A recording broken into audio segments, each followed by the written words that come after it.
A kú déédé àsìkò yìí, kókó inú ìwé ìròyìn la mú wá fún yín láti inú àwọn ìwé ìròyìn ilẹ̀ Nàìjíríà. Orúkọ tèmi ni Ọmágbémisọ́lá Ọmọlọ́gọ̀mádẹ àìjẹran ẹdán.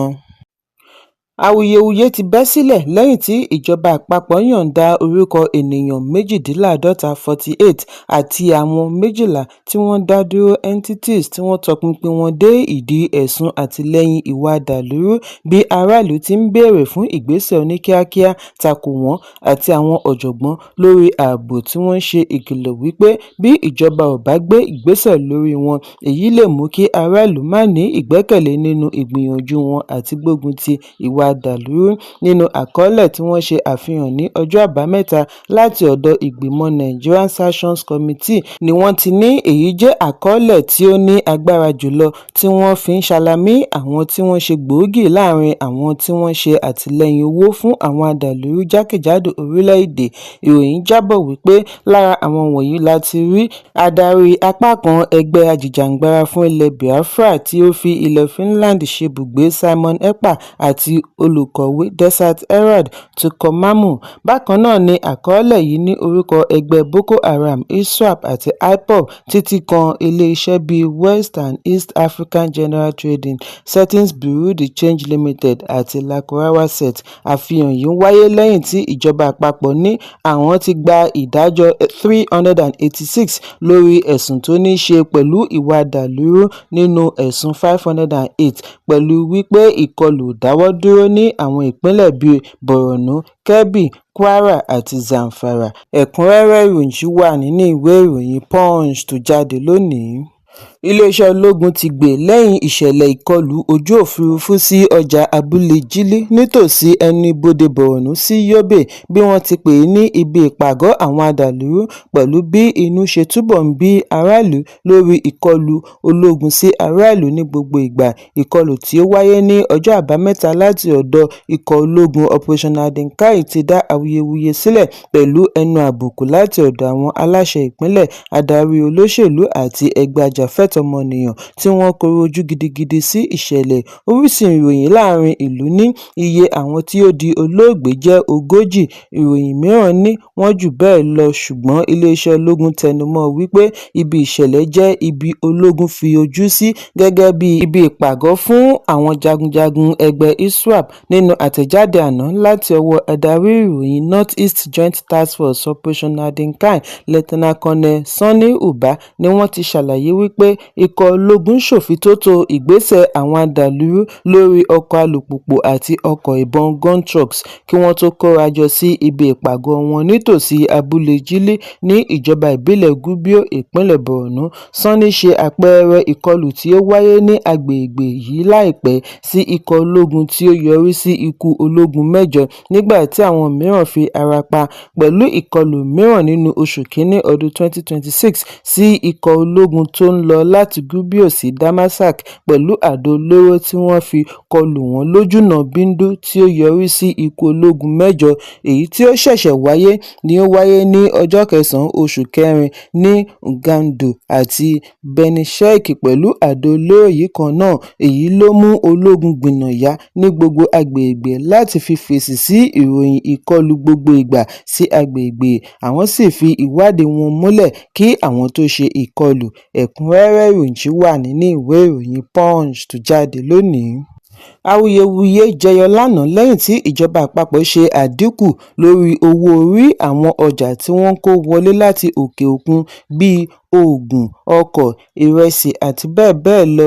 Bí àwọn oníṣòwò oògùn ṣe ń gbóríyìn fún ìjọba lórí ìgbésẹ̀ tuntun yìí ni àwọn tí wọ́n wà ní ẹ̀ka ọkọ̀ àti olùpèsè ìrẹsì ń kábàámọ̀. Wọ́n ní èyí yóò ní ipa lára okòòwò wọn. Bí a kò bá gbàgbé wípé ìjọba àpapọ̀ nínú àkọọ́lẹ̀ wọn ọjọ́ 1 oṣù kẹrin láti ọ̀dọ̀ Mínísítà Ìṣúná Wálé Ẹdùn buwọ́wọ́ lu àtúnṣe owó orí láàrin ohun èlò 127 títí kan oògùn fún àìsàn ibà anti-malaria medicament gẹ́gẹ́ bí ara ìgbésẹ̀ àti mú ìrọ̀rùn wá. Níbi ìfọ̀rọ̀wánilẹ́nuwò pẹ̀lú ààrẹ ẹgbẹ́ olóògùn Pharmaceutical Society of Nigeria PSN Ayuba Tanko Ibrahim ni ó ti ṣe àpèjúwe àdínkù owó orí yìí ní ìgbésẹ̀ tí ó dára, ṣùgbọ́n ṣe ìkìlọ̀ wípé èrè rẹ̀ yóò dá lórí ìgbésẹ̀ òfin tí wọ́n bá ṣe ní ibòmíràn. Ó ní ó ṣe pàtàkì fún ìjọba láti ṣe àbójútó iye owó tí wọ́n ń ta price control oògùn ní Nàìjíríà. Ẹ̀kúnrẹ́rẹ́ ìròyìn wà nínú ìwé ìròyìn Vanguard tó jáde lónìí. Ẹ̀sùn tuntun tí wọ́n fẹ́ kí ilé-ẹjọ́ dá láti mọ̀ bóyá kí ààrẹ ilé-ìgbìmọ̀ àná àti gómìnà àná fún ìpínlẹ̀ Ọ̀ṣun Ralph Arẹ́gbẹ́ṣọlá dẹ́kun àti máa pe ara wọn ní ààrẹ àti akọ̀wé ẹgbẹ́ òṣèlú African Democratic Congress (ADC) ní ilé-ẹjọ́ gíga ìlú Àbújá ti sún sí ọjọ́ 14. Ẹ̀sùn tí ọmọ ẹgbẹ́ ilé-ìgbìmọ̀ aṣojú-ṣòfin láti ìpínlẹ̀ Kogi Honorable Lékè Abẹ́jídé pé tí ó yẹ kí ó wáyé lónìí ni adájọ́ Musa Sulaiman Limanu sún síwájú pẹ̀lú wákàtí 24 láti lè bójútó àwọn iṣẹ́ ìjọba mìíràn tí ó wà níwájú wọn láti ṣe. Akọ̀wé ilé-ẹjọ́ ni ó mú ìkéde yìí wá fún àwọn akọ̀ròyìn àti àwọn olóṣèlú tí wọ́n ti ya sí ilé-ẹjọ́ láti aago 8 òwúrọ̀. Ọ̀pọ̀ àwọn olóṣèlú tí wọ́n wá gẹ́gẹ́ bí aṣojú Mark àti Arẹ́gbẹ́ṣọlá ni wọ́n fi ilé-ẹjọ́ sílẹ̀ lọ́kọ̀ọ̀kan èjèèjì lẹ́yìn tí wọ́n gbọ́ ìròyìn. Ọjọ́ Ẹtì tí ó kọjá ni adájọ́ fi ìgbẹ́jọ́ sí òní lẹ́yìn tí agbẹjọ́rò Abẹ́jídé, àgbà-amòfin Ibrahim Idris àti agbẹjọ́rò olùjẹ́jọ́ ṣe àgbékalẹ̀ àríyànjiyàn wọn. Ọjọ́ 15 oṣù kejì ọdún 2026 ni Abẹ́jídé pe ẹ̀sùn tako Ralph Mark Arẹ́gbẹ́ṣọlá àti àjọ elétò ìdìbò INEC gẹ́gẹ́ bí olùjẹ́jọ́ kìíní dórí ìkarùn-ún. Nwosu ni alága àná fún ẹgbẹ́ òṣèlú ADC tí ó jọ̀wọ́ ipò rẹ̀ fún Mark láti gba ìṣàkóso adarí ẹgbẹ́. Lára ohun tí Abẹ́jídé ń béèrè fún ni kí ilé-ẹjọ́ wọ́gi lé ọ̀nà tí Nwosu gbà gbé agbára kalẹ̀ fún Mark àti Arẹ́gbẹ́ṣọlá gẹ́gẹ́ bí adarí fìdíhẹẹ́ interim. Ó ní kí ilé-ẹjọ́ dẹ́kun Mark àti Arẹ́gbẹ́ṣọlá àti máa pe ara wọn ní alága àti akọ̀wé ẹgbẹ́ ADC nítorí ìyànsípò wọn kò lọ pẹ̀lú ìlànà òfin, ṣùgbọ́n ADC tí àgbà-amòfin Shaibu Arwan ṣaṣojú pẹ̀lú ikọ̀ rẹ̀ rọ ilé-ẹjọ́ kí ó da ẹ̀sùn yìí nù nítorí kò lẹ́sẹ̀ ńlẹ̀. Ó ní Abẹ́jídé kò ní ẹ̀tọ́ àti agbára lábẹ́ òfin àti pé irúfẹ́ ẹ̀sùn bẹ́ẹ̀. Bákan náà ni ilé-ẹjọ́ kò ní irúfẹ́ agbára bẹ́ẹ̀ àti dá sí rògbòdìyàn àárín ẹgbẹ́ òṣèlú. Ẹ̀kúnrẹ́rẹ́ ìròyìn wà nínú ìwé ìròyìn Daily Post tó jáde lónìí. Gómìnà àná fún ìpínlẹ̀ Kaduna Malam Nasir El-Rufai ti dé sí ilé-ẹjọ́ gíga ìpínlẹ̀ Kaduna pẹ̀lú ààbò tó gbópọn bí ìgbẹ́jọ́ lórí ẹ̀sùn rẹ̀ pẹ̀lú àjọ tó ń gbógun ti ìwà àjẹbánu ICPC ṣe ń tẹ̀síwájú. Gómìnà àná ló ń kojú ẹ̀sùn oníkókó 10 tí ó dá lórí màgòmágó àti ìwà àjẹbánu. Bí a kò bá gbàgbé wípé El-Rufai ń jẹ́jọ́ pẹ̀lú ẹnìkan tí wọ́n pe orúkọ rẹ̀ ní Ahmadu Sule lórí ẹ̀sùn àṣìlò agbára, jìbìtì àti dídarí owó ìlú sí ibòmíràn. Kí gómìnà àná tó wọ ilé-ẹjọ́ ni wọ́n ń gbọ́ bí ó ṣe ń jíròrò lórí ìpàdé gbogbogbò National Convention ẹgbẹ́ òṣèlú African Democratic Congress (ADC) tó ń bọ̀ lọ́nà pẹ̀lú àwọn alábàáṣe rẹ̀. Bí ó ti béèrè wípé ṣé ọ̀la ni ìpàdé convention, tí oníyẹn sì dá lóhùn wípé bẹ́ẹ̀ ni lágbára Ọlọ́run. Èyí túmọ̀ sí wípé gbogbo bí nǹkan ṣe ń lọ ló ń gbọ́ pẹ̀lú bí ẹ̀sùn rẹ̀ ṣe ń tẹ̀síwájú ní ilé-ẹjọ́. Ẹ̀kúnrẹ́rẹ́ ìròyìn wà nínú ìwé ìròyìn The Guardian tó jáde lónìí.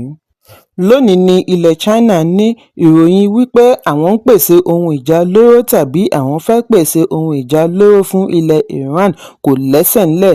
Ọjọ́ Àìkú ni ààrẹ ilẹ̀ United States Donald Trump lérí mọ́ Beijing pẹ̀lú àlékún owó orí ìdá 50 nínú ọgọ́rùn-ún 50% bí òun bá máa pèsè ìrànlọ́wọ́ pẹ̀lú ológun fún Tehran.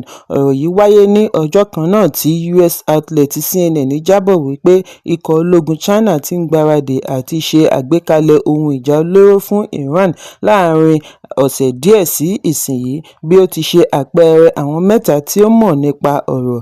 Lópin ọ̀sẹ̀ ní iléeṣẹ́ ìròyìn New York Times ní àwọn òṣìṣẹ́ ìjọba US ní ó ṣeéṣe kí Beijing ti fi ohun ìjà ránṣẹ́, ṣùgbọ́n China sẹ́ ẹ̀sùn bí wọ́n ti ní àwọn máa ń ṣọ́ra lórí kíkó ohun ìjà olóró wọ orílẹ̀-èdè.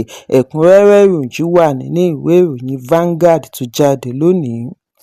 Àgbà òṣèré Patrick Doyle ti pàdánù ọmọbìnrin ìkókó Ọmọyínúwà Doyle. Ọmọ yìí di olóògbé ní ọjọ́ Àbámẹ́ta ọjọ́ 11 oṣù kẹrin lẹ́yìn ọjọ́ kan tí wọ́n bí. Lánàá ni Patrick Doyle ṣe ìkéde yìí lórí ẹ̀rọ abánidọ́rẹ̀ẹ́ Facebook bí ó ti fi ìmoore rẹ̀ hàn sí ìgbé ayé ìwọ̀nba tí mọ̀lẹ́bí rẹ̀ ní pẹ̀lú ọmọbìnrin rẹ̀. Bákan náà ni ó fi ìgbàgbọ́ mọ̀lẹ́bí rẹ̀ múlẹ̀ láàrin ìpèníjà. Doyle kọ wípé Ọmọyínúwà wá bẹ̀ wá wò fún ìgbà péréte láàrin aago 11 òwúrọ̀ kù 20 ìṣẹ́jú ọjọ́ Ẹtì ọjọ́ 10 oṣù kẹrin, ó sì padà sọ́run láàrin aago 4 ìrọ̀lẹ́ kọjá ìṣẹ́jú 15 ọjọ́ Àbámẹ́ta ọjọ́ 11 oṣù kẹrin. Bí ó tilẹ̀ jẹ́ wípé àbẹ̀wò rẹ̀ kò pẹ́, ó mú ìdùnnú wá. Àwọn fẹ́ kí ó pẹ́ jù bẹ́ẹ̀ lọ ṣùgbọ́n ọ̀run ló mọ ohun gbogbo. Ó fi kún un wípé àwọn mọ̀ wípé Ọlọ́run ló ń ṣàkóso ìgbé ayé ẹ̀dá. Ìgbàgbọ́ wọn nínú rere Ọlọ́run kò yí padà nítorí síbẹ̀síbẹ̀ Olúwa ń bẹ. Òṣèré yìí bí ọmọ pẹ̀lú ìyàwó rẹ̀ tuntun alárédè Fúnmiláyọ̀ Doyle. Àwọn olólùfẹ́ wọn ti gba orí ẹ̀rọ abánidọ́rẹ̀ẹ́ láti fi ìbánikẹ́dùn wọn hàn sí mọ̀lẹ́bí. Ẹ̀kúnrẹ́rẹ́ ìròyìn wà nínú ìwé ìròyìn The Nation tó jáde lónìí. Kókó inú ìwé ìròyìn tòní kò ní jù báyìí lọ. Ẹ pàdé mi lọ́la fún àkọ́tún ìròyìn. Kí a tó lọ, ẹ má ṣaláì fi àkíyèsí yín ránṣẹ́ kí ẹ sì bá wa subscribe sójú náà wa lórí YouTube kí kókó inú ìwé ìròyìn lè máa tẹ̀ yín lọ́wọ́ ní kíákíá.